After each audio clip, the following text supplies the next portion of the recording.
ভগবানের কাছে যদি আমরা কিছু চাই, চেয়ে যদি কিছু না পাই, তখন কিন্তু ভগবানকে আমরা বলি যে ভগবান তোমাকে আর আমরা ডাকবো না, কারণ তুমি তো আমি যা চেয়েছি তুমি দিলে না তাই।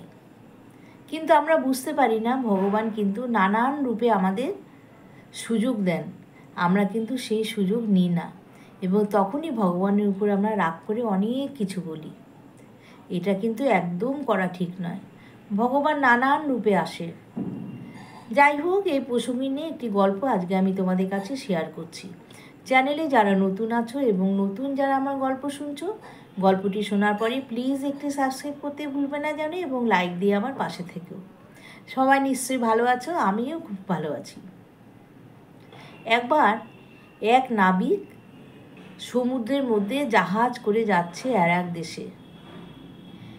জাহাজে ছিল অনেক লোকজন, সবাই মিলে হই হুল্লোড়, গান বাজনা, নাচ গান হচ্ছে, সব দেখতে দেখতে যাচ্ছে।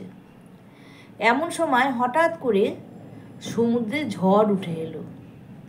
এমন ঝড়, সেই ঝড় আর থামে না। সমুদ্রের জল উথাল পাথাল করছে, আর সেই জাহাজটি ঝড়ের তাণ্ডবে একবার এদিকে দুলছে, একবার ওইদিকে তুলছে। সেই জাহাজে যারা নাচ গান করছিল প্রত্যেকে ভয়ে চিৎকার করতে লাগলো, প্রাণ বাঁচানোর জন্যে ভগবানকে ডাকতে লাগলো। কিন্তু জাহাজটি অবশেষে কিন্তু ডুবে গেল। ডুবে যাওয়ার পরে প্রচুর লোক মারা গেল। হয়তো বা কেউ কোনোভাবে বেঁচে গেছে, কিন্তু তারা যে কোথায় আছে সেটা জানা যায়নি। তো এখানে সেই নাবিকটি কিন্তু ভাসতে ভাসতে সমুদ্রের ঢেউয়ে তাকে ধাক্কা দিয়ে দিয়ে সমুদ্রের সৈকতে তাকে এনে ফেলেছে। সেখানে সে একদিন পুরো অজ্ঞান ছিল। পরের দিন যখন তার জ্ঞান ফিরল, তখন দেখে প্রায় সন্ধেবেলায় চারদিক নিঝুম, চারদিকে সমুদ্রের জল, অথই জল। সে তখন জ্ঞান ফিরে ভাবছে যে আমি কোথায় এলাম, কোথায় আমি পড়ে আছি? আমি তো জাহাজে ছিলাম, তাইলে কি জাহাজটা জলে ডুবে গেছে? এইসব চিন্তা ভাবনা করতে করতে সেই নাবিক কিন্তু চিৎকার করে কান্নাকাটি করছে যে কে আছো, কোথাও আমাকে বাঁচাও, এরকমভাবে চিৎকার করছে। কিন্তু সেই অথই সমুদ্রের সেই সৈকতে কে থাকবে? কেউ তো নেই।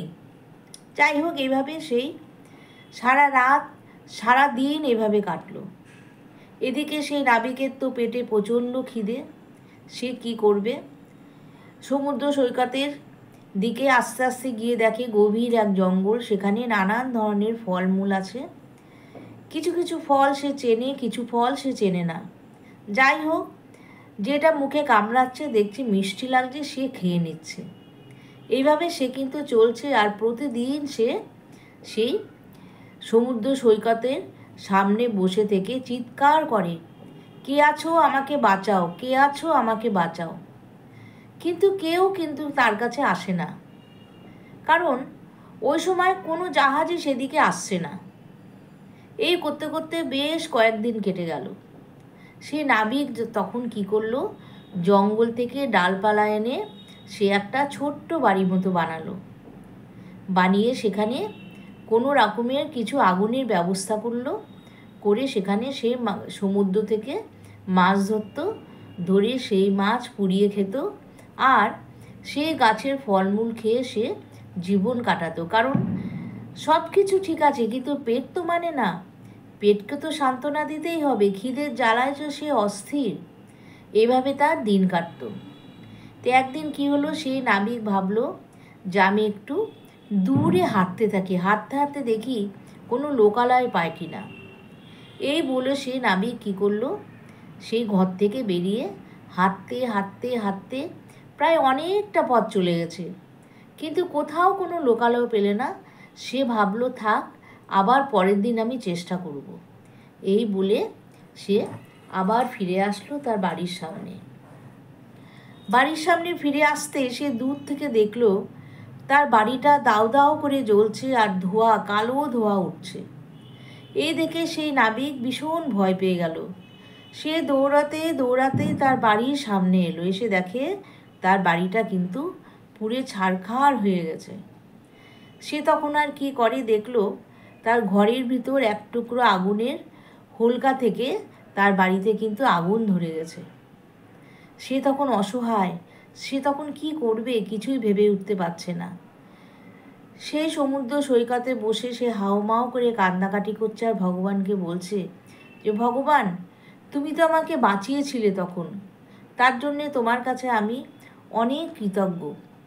কিন্তু বাঁচালে যখন, তাহলে আমি একটা কষ্ট করে বাড়ি বানালাম, তাহলে এই বাড়িটায় বা আগুন ধরিয়ে দিলে কেন? তুমি তো এটা ঠিক কাজ করলে না। আর কেউ আমাকে উদ্ধার করতেও আসছে না, এত ডাকছি তোমাকে, তুমি আমার ডাকে সাড়াও দিচ্ছ না। এইভাবে তার বেশ কয়েকদিন আরও কেটে গেল। হঠাৎ দেখে একটা জাহাজ তার দিকে আসছে।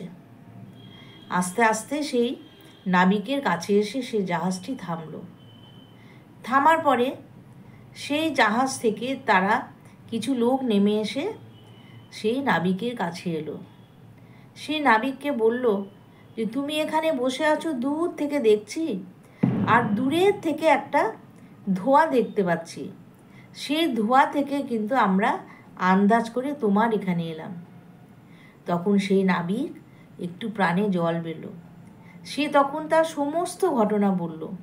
বলার পরে বলছে, যদিও বা একটা বাড়ি বানিয়েছিলাম, তাও সেটা আগুনে পুড়ে ছারখার হয়ে গেল। আজ 2 দিন ধরে সে ধোঁয়া এখনও নিভছে না, আস্তে আস্তে ধোঁয়া উঠেই যাচ্ছে সেখান থেকে। তখন সেই যে জাহাজটি এসেছিল, সেই জাহাজে যারা ছিল তারা বলছে, আমরা কিন্তু তোমার এই ধোঁয়া থেকে দূর থেকে আঁচ করেছি যে এখানে কিছু মানুষ আছে বা কিছু একটা আছে, এখানে চলো আমরা যাই। এই বলে আমরা জাহাজটাকে আবার এদিকে ঘোরালাম, ঘুরিয়ে এই তোমার দিকে আসলাম, এসে আমরা তোমাকে দেখলাম। তাহলে চলো, তুমি এখান থেকে চলো, তুমি তো এখানে থেকে বাঁচবে না। তখন সে নাবিক যেন প্রাণে জল পেল। সে বলল, আমি তো কবে থেকে বসে আছি হা প্রত্যেশে হয়ে, যদি একটা কেউ আসতো, আমাকে যদি উদ্ধার করতো। আমি ভগবানকে আকুলভাবে ডাকছি, হয়তোবা ভগবান আজকে আমার এই ডাকার সাড়া দিলেন। তখন নাবিক কী করলো, সেই জাহাজে উঠে সে পাড়ি দিল নিজের জায়গায়। তাহলে বন্ধুরা, হাজার বিপদে পড়লেও কিন্তু আমরা ভগবানকে সব সময় ডাকি এবং ডাকবো। হয়তো সেই মুহূর্তে আমার ডাকে সাড়া দিচ্ছে না, কিন্তু তিনি এমন কোনো সুযোগ এনে দেন, সেই সুযোগ কিন্তু কখনো হাতছাড়া করতে হয় না। সেই সুযোগটাকে সঙ্গে সঙ্গে আমরা ধরে নেব, এবং সেটাই কিন্তু ভগবানের ডাকার ফল।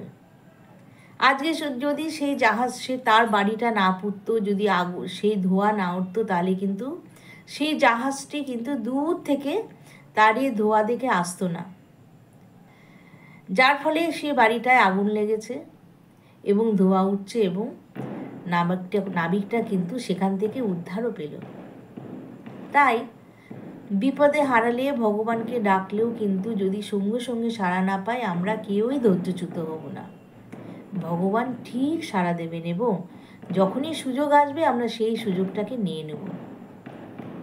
তাহলে আমার এই গল্পটা কেমন লাগলো তোমরা অবশ্যই কমেন্ট বক্সে জানাবে, এবং বন্ধু বান্ধব যত চেনাশোনা আছে সবার মধ্যে শেয়ার করে দেবে। তারাও কিন্তু হাল ছাড়বে না, ঠিক ভগবানকে ডেকে নিজের স্বার্থ সিদ্ধি করবে, এবং ভগবান তাকে সুযোগ দেবে, সুযোগের হাতছাড়া করবে না। তাহলে আজকে আমি আসি, টাটা।